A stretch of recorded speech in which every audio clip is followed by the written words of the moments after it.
Meditative wings में आप सभी को मेरा नमस्कार है।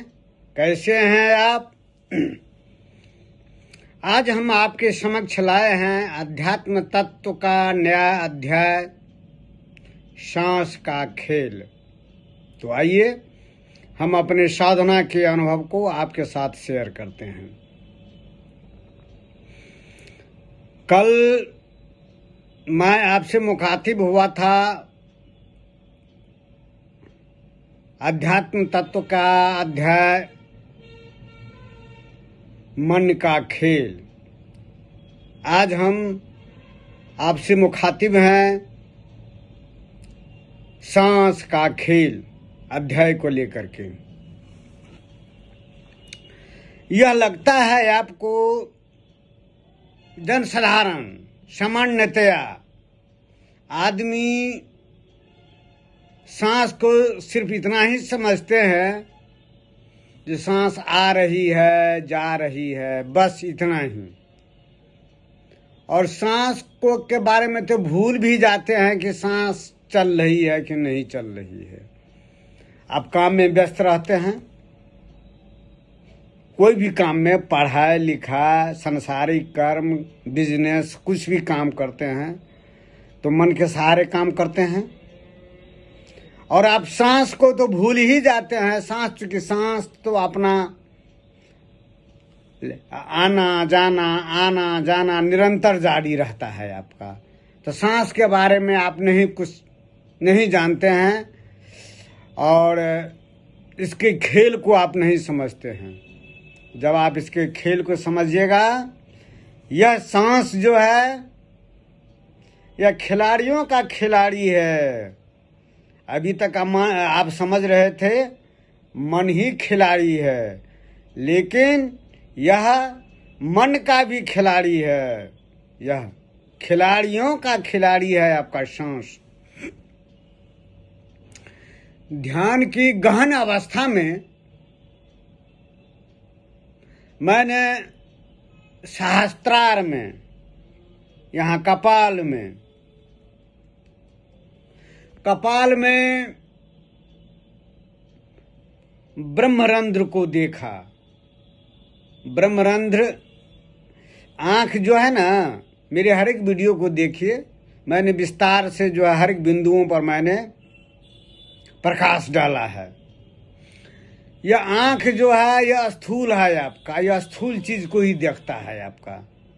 इसमें वो क्षमता नहीं रहती है सूक्ष्म जगत को देखने की। और जब यह दोनों आंख मिल करके भ्रुकुटी पर, त्रिनेत्र पर, योग की भाषा में थर्ड आई कहा जाता है, त्रिनेत्र, यहां पर जो केंद्रित होती है, और जब यह आज्ञा चक्र चैतन्य होता है, जागृत होता है, तब जो है ये जो है चैतन्य अवस्था में आज्ञा चक्र एक विशालक शीशा के रूप में वह परिवर्तित हो जाता है। विशालक शीशा को जानते होंगे, जो विज्ञान के जो विद्यार्थी हैं वो जानते हैं, मैग्नीफाइंग ग्लास। वह छोटी सी चीज को बड़ा कर देता है, छोटी सी चीज को बड़ा कर देता है। तो जब वह अज्ञात चक्र चैतन्य हो जाता है, थर्ड है, तब उस अवस्था में छोटी चीज भी जो है स्पष्ट नजर आता है। तो सूक्ष्म से सूक्ष्म चीज, सूक्ष्म जगत का आपका हर एक चीज दृष्टिगोचर होने लगता है आपका। उस अवस्था में, गहन ध्यान की अवस्था में, मैंने देखा यहाँ कपाल में बीच में ब्रह्मरंध्र है।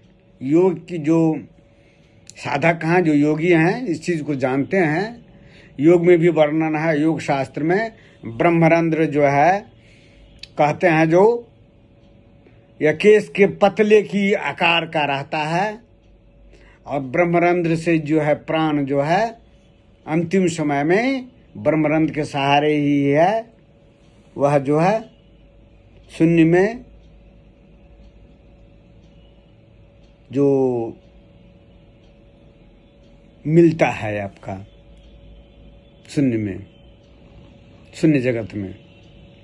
लेकिन मैंने गहन ध्यान की अवस्था में उस ब्रह्मरंध्र को मैंने एक यहाँ पर बीच कपाल में, जो योग की भाषा में इसको सहस्त्रार कहा जाता है, शून्य जगत कहा जाता है योग में।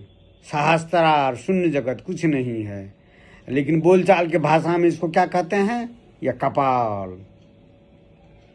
तो यहाँ पर मैंने देखा गहन ध्यान की अवस्था में ब्रह्मरंध्र जो है इस आकार का इतना बड़ा छेद है इसमें, और जैसे पाइप जो रहता है, पाइप में छेद, उसी ढंग से इतना बड़ा छेद मैंने इसको यहाँ पर बीच कपाल में ब्रह्मरंध्र यहाँ पर मैंने देखा। तो उस अवस्था में मैंने कहा ये क्या है, मैं क्या देख रहा हूं। तो यही सांस जो है, आती जाती सांस, ध्यान से सुनिएगा, बहुत ही रहस्यमय गोपनीय जो है तत्व मैं आपको बता रहा हूं मेडिटेटिव विंग्स के चैनल पर अपने दर्शकों को, साधकों को। इसी ब्रह्मरंध्र से जो है शून्य जगत से वायु, जिसको बोलचाल की भाषा में सांस कहते हैं, योग की भाषा में प्राण। बोलने से क्या है, चीज तो एक ही है, वायु कहिए, सांस कहिए या प्राण कहिए। यहां से जो है हमारे शरीर में अवतरित होता है, और यहाँ पर अवतरित होकर के नासिका के द्वार से दो भागों में विभक्त हो जाता है। दो भाग हो गया, बायां भाग हो गया इला, दाहिने भाग पिंगला। दाएं भाग को सूर्य नाड़ी, यहाँ पर बाएं भाग को चंद्र नाड़ी। दो भागों में यह विभक्त हो जाता है। यही प्राण दो भागों में विभक्त हो जाता है, और अब फिर वह हमारे शरीर में वही प्राण, वही सांस विभक्त होता है पंच प्राण में। प्राण अपान, प्राण कौन, नाभि से जो ऊपर होता है, पाचन क्रिया सबको जो मजबूती प्रदान करता है पाचन तंत्र में, और उसमें जैसे हार्ट बीटिंग में, पेनक्रियाज में, सब में नाभि से ऊपर प्राण। अपान हो गया नाभि से नीचे, मलमूत्र पैखाना जो विसर्जित होता है आपका। प्राण अपान व्यान उदान समान शरीर में संचालित रहता है, रुधिर को संचालित करता है, शरीर को रक्षा करता है। और पंच प्राण भी 5 उप प्राण में विभाजित हो जाता है। नाग, कूर्म, देवता, धनंजय, इसमें यह जो है जनरल आदमी सोचते हैं क्या है, यह मैं सांस जो है खाली लेना और छोड़ना। सांस यह जो है, जो बाहर जो जाता है नीचे को, गंदगी को नीचे को ये करके, उसको जिसको डिसेंस में कहा जाता है ना, कार्बन डाइऑक्साइड छोड़ते हैं, आदमी ऑक्सीजन लेते हैं, कार्बन डाइऑक्साइड छोड़ते हैं। और ऑक्सीजन का मतलब क्या है, प्राण वायु। विश्व ब्रह्मांड में वही चेतना को वो ग्रहण करते हैं, और ग्रहण करके सारे शरीर को एनर्जी प्रदान करते हैं। तो जन साधारण, जन सामान्य आदमी सिर्फ इतना ही समझते हैं, सांस लेना छोड़ना, बस, इसके सिवा कुछ नहीं। लेकिन सांस खिलाड़ियों का खिलाड़ी है। कैसे? सांस के स्पंदन से ही है आपका ये मन जो है, जो आपको नचाता है, आपको संसार कराता है, ये मन की उत्पत्ति होती है। और कहा जाता है जो इस शरीर को शासन करने वाला कौन है? यही सांस है। यह है एडमिनिस्ट्रेशन ऑफ एयर। सांस का शासन चलता है इस पर। आपका शरीर पर किसका शासन चलता है?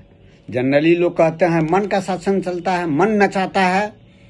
लेकिन जब आप ध्यान की अवस्था में जाइएगा, प्रगाढ़ होइएगा, ध्यान प्रगाढ़ होगा, तब इस सांस के खेल को समझिएगा। ऐसे नहीं समझ पाइएगा। यह सांस, आती जाती सांस, चंचल सांस ही माया है आपका। और इसी से मन की उत्पत्ति होती है और यही शरीर को धारण किए हुए है। लोग कहते हैं क्या अपने शरीर में, जिसको जो साधक नहीं होते हैं, जन सामान्य होते हैं, वो समझते हैं ये मेरा किडनी है, हार्ट है, पेनक्रियाज है, लीवर है, लंग्स है, सब चीज़ वो समझता है जो मेरा है। लेकिन इसको संचालन करने वाले यही सांस है आपका। और सांस जो है, जो जनरली आदमी तो ये समझता है आ रही है जा रही है सांस को, लेकिन एक उच्चतम अवस्था होती है अस्थिरावस्था सांस का। प्राणायाम के माध्यम से खाली सांस को देखते रहने से, साक्षी भाव से, सांस भी धीरे धीरे धीरे अस्थिर हो जाती है। अस्थिर हो जाती है तो स्पंदन रहित हो जाता है, तो हार्ट भी बंद हो जाता है और सारा शरीर की जो क्रिया रहता, स्पंदन शक्ति भी बंद हो जाती है। लेकिन आदमी जिंदा रहता है। आपका सांस की यह उच्चतम अवस्था है। कल मैंने वीडियो में बताया था, मन का खेल में मन जो जितना जानता है उतना ही वह समझता है। अच्छा, आदमी जो सोते हैं तो मन भी सो जाता है, शरीर सोता है तो मन भी सो जाता है, तो मन को कुछ भान नहीं होता है, उनको कोई ज्ञान नहीं प्राप्त होता है। क्या ज्ञान रहेगा? मूर्ख का मूर्ख रहता है। सोने के समय में अगर मूर्ख था तो जागता भी है तो मूर्ख रहता है। सोने के समय में अज्ञानी है तो जागने पर भी अज्ञानी रहता है, क्योंकि मन तो सो जाता है। लेकिन समाधि की अवस्था में, समाधि क्या है? जागते हुए सोना। समाधि अवस्था जागते हुए, जाग रहे हैं लेकिन सोए हुए हैं। उस समय में मन जो है, शरीर शिथिल हो जाता है और मन जो है जागता रहता है। मन को तब अनुभूति होती है। ध्यान की अवस्था में यह सांस की हर गतिविधि को जान लेता है, प्राण वायु की गतिविधि को जान लेता है, शरीर की अंतः क्रिया को समझ लेता है, यह मन की गतिविधि को समझ लेता है, सब चीज को समझ लेता है वो। और जब वो मन समझ लेता है ध्यान की अवस्था में, समाधि की अवस्था में, तब उसमें विस्मरण नहीं होता है। आप कितना भी वेद पुराण उपनिषद पढ़ लीजिए, आपको विस्मरण नहीं होगा। जो मैं शरीर नहीं हूँ, मैं मन नहीं हूँ, अब मैं सांस भी नहीं हूँ, यह विस्मरण नहीं होगा। कितना भी आप जो है शास्त्र उपनिषद फिलॉसफी पढ़ लीजिए, कुछ भी आप विस्मरण नहीं होइएगा। पढ़ लीजिएगा, रहिएगा वहीं का वहीं। क्यों? क्योंकि मन जो है उस चीज को जान नहीं पाता है। मन ही जानता है आपका, मन ही आपको जानता है। अब ध्यान की अवस्था में, समाधि की, इसीलिए हमारे संत महात्मा ऋषि मुनि सब कहते हैं ध्यान कीजिए। ध्यान की अवस्था में मन जो है वहाँ पहुँच जाता है, वो जागृत रहता है। शरीर शिथिल रहता है लेकिन मन जागृत रहता है। मन को ये भान हो जाता है, मैं शरीर नहीं हूँ, मैं मन नहीं हूँ। और जब तक ध्यान नहीं होगा, समाधि नहीं लगेगी, तब तक मैं तो ब्रह्मा विष्णु महेश भी आकर के कहेंगे जी तुम शरीर नहीं हो, तुम यह सांस नहीं हो, तुम मन नहीं हो, उसका विस्मरण नहीं होगा। यह इसीलिए कहा जाता है आत्म साक्षात्कार, आत्मबोध, ज्ञान की प्राप्ति या ध्यान के माध्यम से है। ध्यान एक विधि है, ध्यान एक विधि है अपने स्व को जानने के लिए। तो मैंने कल जो वीडियो में मैंने आपसे संवाद स्थापित किया था मन का खेल, तो जो ये चीज़ उसमें अधूरा रह गया था आपका। यह जो है मन जो है जितना जानता है उतना ही समझता है, कुछ भी लाख उसको समझाए वो नहीं समझ पाता है। और समझता कब है? ध्यान की अवस्था में चूंकि मन जागृत रहता है। निद्रा की अवस्था में तो सो जाता है, कुछ जानकारी नहीं होती है। लेकिन आज के वीडियो में जो है मेरा सांस का खेल, सांस का खेल जो है आपका ये खिलाड़ियों का खिलाड़ी है, ये मन का भी खिलाड़ी है। क्यों? मन की भी उत्पत्ति व चंचल सांस से ही होती है। आपको सांस शिथिल, सांस स्थिर तो मन स्थिर। वो ध्यान की अवस्था में देखिएगा अस्थिर कहा जाता है ना, निश्चलं ब्रह्म उच्यते। निश्चल अवस्था ही है जो ब्रह्म है, परमात्मा है। यह सांस, सांस और मृत्यु के समय जब शरीर जीर्ण शीर्ण हो जाता है, रोग व्याधि लग जाती है, उस अवस्था में वो तो आदमी को जो विकास नहीं हो पाता है, आत्मज्ञान की प्राप्ति नहीं होती है, आत्मबोध की ज्ञान की प्राप्ति नहीं होती, उसमें जो पूर्णता नहीं आती है, तो सांस अपना विकास करने के लिए वही शरीर को त्याग देता है। और शरीर के त्यागने के बाद ही जो है शरीर को सांस जो है शरीर को त्याग देता है, तो मन भी जो है उसके साथ ही चल देता है। क्योंकि मन की उत्पत्ति जो चंचल सांस से है, और सांस शरीर को त्याग दिया, शरीर से निकल गया तो मन भी निकल गया। यह जो है मन भी निकल गया आपका, और उसके साथ साथ आत्मा जो साथ रहता है तो वो भी निकल जाता है। कभी कभी तो होता है आपका आदमी को देह त्याग करने के बाद जब सांस निकल जाती है, उसके साथ साथ मन निकलता है। मन को तो ये भान रहता है, मन को तो भान रहता है मैं शरीर, जब ज्ञान की प्राप्ति नहीं होती है तब की अवस्था में मैं कह रहा हूँ, उसको तो ये ज्ञान होता है तो मैं तो शरीर ही हूँ।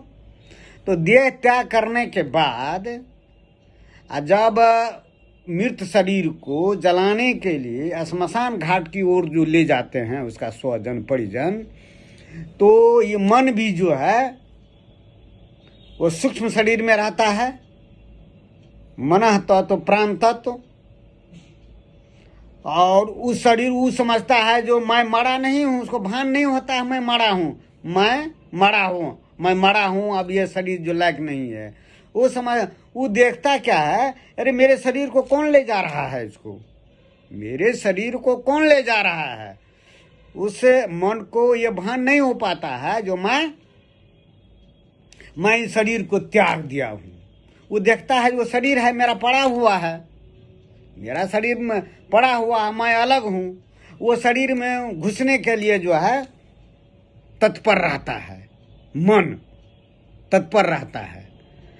मन तो तत्पर रहता है, और लेकिन जब आदमी जलाने के लिए श्मशान घाट में ले जाता है तो मन भी चलता है, सूक्ष्म शरीर भी चलता है, वहाँ पर जो है श्मशान घाट तक चलता है वो, क्योंकि उसको भान नहीं हो पाता है जो वह मर गया है।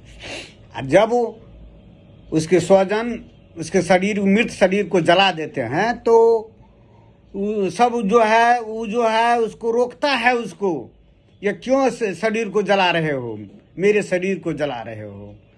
तो हिंदू मैथोलॉजी में जो शरीर को मृत्यु के बाद शरीर को जो है जलाया जाता है, तो उस मृत आत्मा को, सूक्ष्म आत्मा को उस शरीर से उसको नाता रिश्ता उसको तोड़ देता है। यह बहुत ही गुरु रहस्य है आपका हिंदू मैथोलॉजी में। वह मृत शरीर को जो जलाया जाता है, तो सूक्ष्म, जब ये मृत शरीर जो जल जाता है, धो धू करके जल जाता है, तब जो है मृत आत्मा को उस शरीर से मोह भंग हो जाता है। लेकिन कुछ दिन तक जो है फिर उसी वहीं पर जहाँ पर जलाया जाता है वहीं पर इर्द गिर्द घूमता रहता है, वो अपने शरीर की तलाश में रहता है। वो क्योंकि उसको भान नहीं हो पाता, वो अपने शरीर को तलाशने में रहता है। अब फिर कुछ दिन तक जो है सूक्ष्म जगत में रहता है मृत आत्मा, सूक्ष्म शरीर में। अब फिर कालांतर में जैसा जो है उसका संस्कार रहता है पूर्व जन्म में, मरने के पहले जो संस्कार लिए हुए रहता है, तमह गुण, रजह गुण, सत्व गुण, जिस गुण में रहता है, जो संस्कार रहता है, फिर जो है उसी संस्कार से मिलता जुलता परिवार में वो जन्म लेता है मृत आत्मा। अब फिर यह चक्र शुरू होता है, बच्चे को जन्म लेना, गिरना, उठना, बड़ा होना, पढ़ना लिखना, शादी विवाह करना, प्रजनन करना, कर्म करना, सब यह क्रिया कर वही फिर जो पुनरावृत्ति हो जाती है जिंदगी का। तो जिंदगी यह एक उद्देश्य विहीन है। मेरा हर एक वीडियो को देखिए, जिंदगी का कोई उद्देश्य नहीं है, एक ही उद्देश्य रहता है, आत्मज्ञान की प्राप्ति, आत्मस्वरूप का बोध हो गया तो जीवन मरण तो स्वप्नवत है। तब तो है वो मृत्यु का। और लोग कहते हैं ना मोक्ष, मरने के बाद मोक्ष मिलेगा, निर्वाण मिलेगा। अरे मरने के बाद मोक्ष क्या मिलेगा? वो तो ज्ञान प्राप्ति के बाद, आप आत्मस्वरूप में स्थित होने के बाद, तब तो वो अस्तित्व ही हो जाता है, वो अस्तित्व ही हो जाता है, वह परमात्मा ही हो जाता है, वह आत्मबोध स्वरूप हो जाता है। वह तो कबीर जी ने कहा ना, जो अजप्पा मरे शून्य मरे, अनहद मरी मरी जाए, राम सने ही नहीं मरे, कहे कबीर समझाए। अजप्पा जो मंत्र रहता है वो भी मर जाता है, शून्य है वो भी मर जाता है, अनहद नाद जो निकलता है वकार ध्वनि वो भी खत्म हो जाता है, विलीन हो जाता है। लेकिन एक बचता है, कौन? राम सने ही, मन अस्तित्व के बारे में महात्मा कबीर का है। अस्तित्व जो निराकार है, शाश्वत है, वही तो मैं हूँ, वही आप हैं, चैतन्य स्वरूप है, परमात्मा है। सब चीज तो आप ही से निकला है, जन्म भी, मृत्यु भी, कर्म भी, द्वैत भी, सब तो आप ही से निकला है। यह सांस का खेल ध्यान की अवस्था में आप देखिएगा, तब आपको मालूम होगा यह सांस जो है खिलाड़ियों का खिलाड़ी है। यह मन को भी नचाता है, यह शरीर को भी नचाता है, सबको नचाता है। यही सांस जब अस्थिर हो जाता है तो यह परम ब्रह्म है, परमात्मा है। यह सांस का खेल बहुत ही अद्भुत है ये। और जब इस सांस को आप जान लेते हैं तो सब चीज को आप जान लेते हैं। सब चीज में वही सांस विद्यमान है। सांस प्राणवायु जिसको कहते हैं, सभी में स्पंदन रहित है, जड़ चेतन में भी है, सब में है आपको वही सांस। लेकिन चंचल सांस, एक बार ध्यान से सुनिए, चंचल सांस वह माइक है, माया है आपका, यही आपको नचाता है। ऐसी से मन की उत्पत्ति होती है। जब इसको योग प्राणायाम सांस की साधना से आप अगर स्थिर कर लेते हैं, स्थिरावस्था, तब सब चीज स्थिर हो जाता है, जीव भाव खत्म हो जाता है, आप शिव भाव में रहते हैं। तो आज इतना ही, फिर हम दूसरा दिन नया अध्याय को लेकर के आएंगे। तब तक नमस्कार, धन्यवाद।